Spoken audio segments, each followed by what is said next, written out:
সকলোলৈকে নমস্কাৰ জনাইছো আৰু দীপিকা কিচেন এণ্ড ব্লগছৰ আন এটি ৰেচিপি ভিডিঅ'লৈ আপোনালোক আটাইকে আদৰণি জনাই আজি আপোনালোকৰ বাবে মাছৰ এটি সোৱাদ লগা ৰেচিপি লৈ আহিছো। আহক ৰেচিপিটোৰ মাজলৈ যাওঁ। বৰালি মাছখিনিত নিমখ আৰু হালধি সানি ল'ব।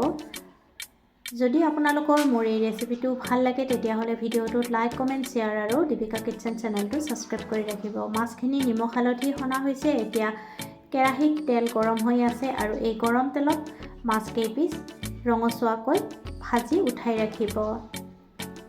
গৰমত এই বৰালি মাছৰ ৰেচিপিটো খাবলৈ খুবেই জুতি লাগে। যদি আপোনালোকে এই পদ্ধতিৰে বনোৱা নাই এবাৰ বনাই খাই চাব। মাছ ভজা তেলখিনিতে পাঁচফোৰণ আৰু শুকান জলকীয়া দি সিজাই লোৱা আলু এটা দি দিব আৰু আলুখিনি দি ভালদৰে ভাজি ল'ব।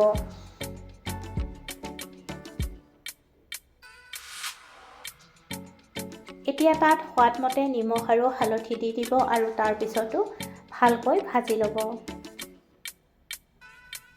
এতিয়া তাত পানীত তিয়াই কোমলাই লোৱা থেকেৰাৰ পানীখিনি দি দিব লাগিব আৰু একেলগতে আৰু অলপমান পানী দি দিব আৰু তাৰ পিছত ভালদৰে মিহলাই মাছ কেইপিচ দি দিব।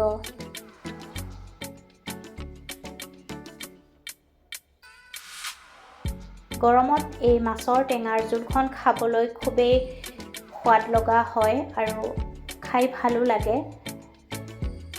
ভালকৈ 5-6 মিনিটমান উতলাৰ পিছত গেছৰ জুই নুমুৱাই থ'ব আৰু এয়া থেকেৰা সৈতে ৰন্ধা বৰালি মাছৰ জোল ৰেডি। ৰেচিপিটো ভাল লাগিলে ভিডিঅ'টোত লাইক কমেণ্ট শ্বেয়াৰ আৰু দীপিকা কিচেন চেনেলটো যদি এতিয়ালৈকে ছাবস্ক্ৰাইব কৰি ৰখা নাই চেনেলটো ছাবস্ক্ৰাইব কৰি কাষত থকা বেল আইকনটো অন কৰি ৰাখিব। আজিলৈ আহিলোঁ, ধন্যবাদ।